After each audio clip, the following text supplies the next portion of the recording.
Hello, dear Polymer Clay enthusiasts. I'm Michaela from Learn Polymer Clay, and I'm back with more inspiration for your work with Polymer Clay. This is day 5 of the Use Your Scrap Clay challenge, and for today I have prepared a geometric technique that you can use to make beautiful designs, and you can use animal silhouettes or templates to cut around. You can make easy mandalas, or I don't know, you can decorate heart shapes, butterflies, and any other design that you like. You can tweak a little bit this technique and use, instead of the mica powders, you can use foils, and you can color these foils with alcohol inks, and I'm sure you will have a great result. So let's dive into the tutorial. I am working with scrap clay that I have previously conditioned and passed through a medium setting of my pasta machine. Then I used the Makings Clay texture sheet to texture what is going to be the back of the piece. And then I am going to use an unicorn template silhouette to draw an outline on top of the polymer clay sheet. You can download this template from learnpolymerclay.com. You'll find it inside this blog post, and you can use this template for personal and commercial purposes as well. This template is free for personal and commercial purposes.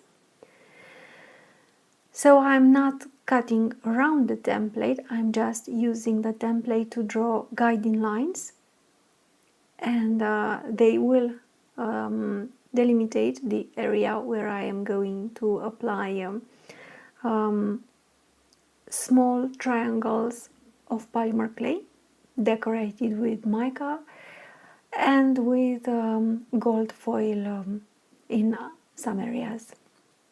So then I applied sapphire blue pearlex mica powder, and then I applied flamingo pink pearlex mica powder, a little bit of violet, and I finished by applying flamingo pink mica powder. The colors are a little bit muted, are a little bit darker. I would have had a different effect if I applied them on white polymer clay, of course.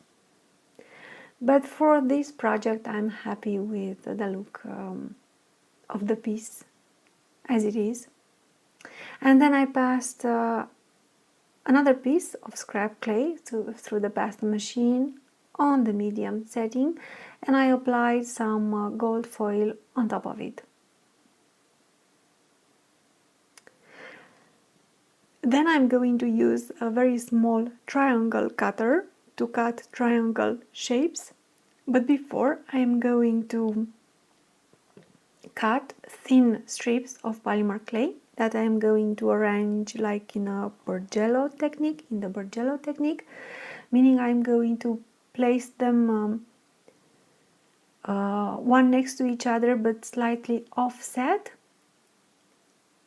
and I want to have the blue next to the violet, and thus I have higher chances to have several colors inside the triangles, the small triangles that I am going to cut out to decorate the piece. And I'm cutting these thin strips of polymer clay because you will see when you will cut the small triangles, you will have lines inside these triangles, and they will give the impression that there are even more triangles inside the piece. You will understand this later. I am not sure I'm very clear at this moment, but you will understand this when we will use the triangle cutter and cut the pieces. So I'm just placing the strips one against the other. I'm using the blade to press them together, slightly offset, as I said. I'm mixing a little bit the colors.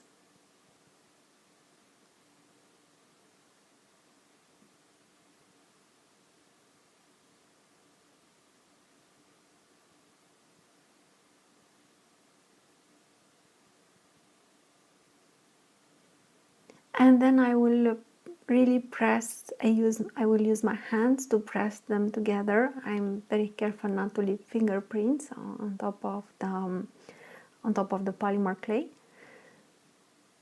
But I'm doing my best to press them together. And then I flipped the piece over and I will cut on the back, because I will use a dotting tool. You can use also the back of the handle of a brush, and I will push the piece out of the cutter, and while doing so you might get the piece might distort a little bit, so I want this to happen on the back of the piece, and this is not going to be visible. And if this happens, you can press gently on top of the piece, on the front, on the colored part, and you will remove such distortions. So I'm using a small triangle cutter to cut a triangle shape, but then I continue cutting even more triangles.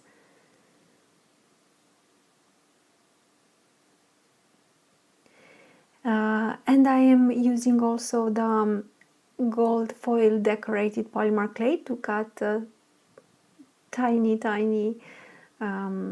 triangles that I am going to use to decorate the piece, to add accents to the piece.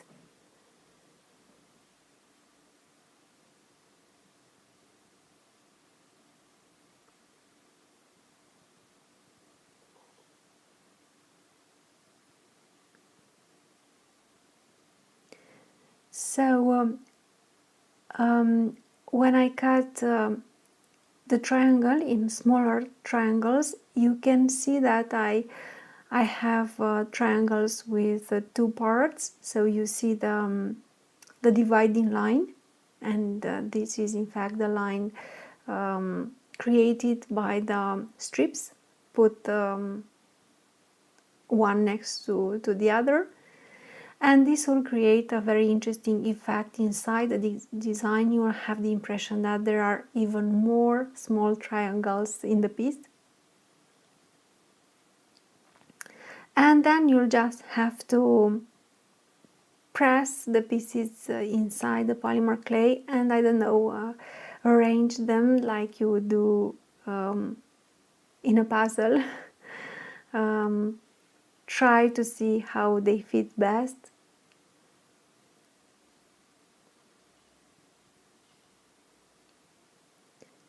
And it is true that it takes a little bit of time to decorate all around the design, because we are working with small pieces, but I think the result is interesting, and I think it's worth the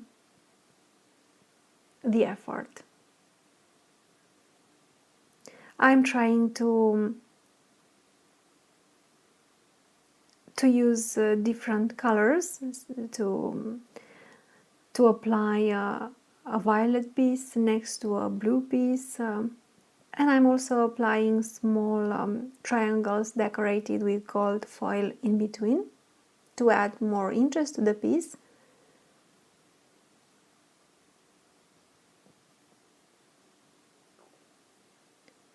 And then you'll just have to flip the pieces around and find the best place to put them, and then press them into the polymer clay. If you think you might leave fingerprints on top of the polymer clay, you can use gloves, or you can use the parchment paper on top of the polymer clay and then press lightly on the clay to really press these pieces into the base. And also I'm pressing them into each other because I don't want to have gaps between the pieces, or if there are gaps I want them to be as smaller as possible.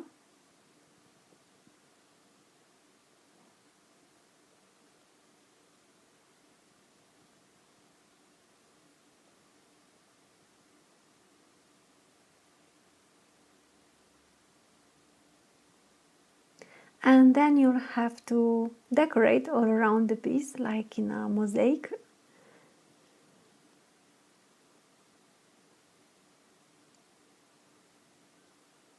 But I really think this technique has great potential, and there are so many things that you can do with it. You can use, as I said, animal templates. You can create simple mandalas. You can decorate butterflies or heart shapes. I don't know. There are really plenty of possibilities. You can make a search on the internet for I don't know, geometric cat or geometric lion, and you'll see that you can get amazing results with such triangle pieces.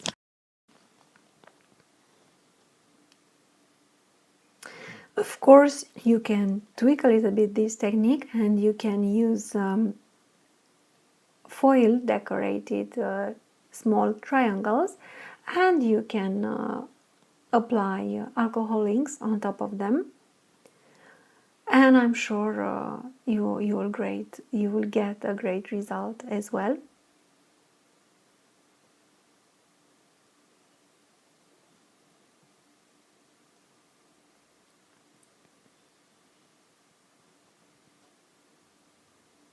So it is very important to press the pieces into the base.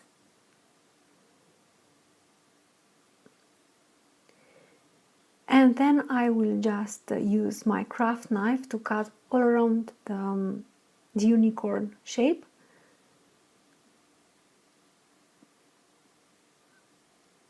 I tried to use the template, but in some areas I can cut without using the template. It is easy to see the unicorn shape.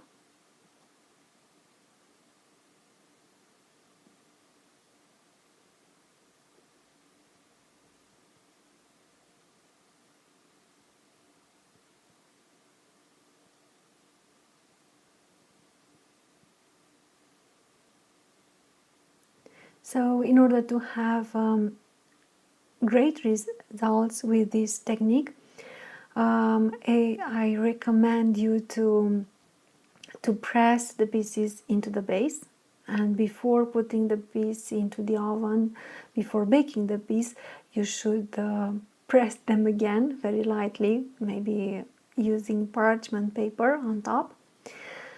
It is very important to smooth off the edges and to make sure that you have nice edges, and you might have to work a little bit on this part because in some areas these pieces that we applied on top of the base might not look very nice if you look at them from the sides. So you'll have to find a solution to cut through or smooth off the edges. And then when you are happy with the look of the piece, you can put it in the oven for 40 minutes and bake it at the temperature recommended by the polymer clay manufacturer. I'd say for 40 minutes. And then I wanted to have a resin-like look on top, so I applied diamond glaze. I applied a little bit too much, It's better to apply small quantities and then see if you need to apply more, even though when applying in several steps you might get air bubbles, but you'll just have to poke them out, you'll just have to take them to the sides.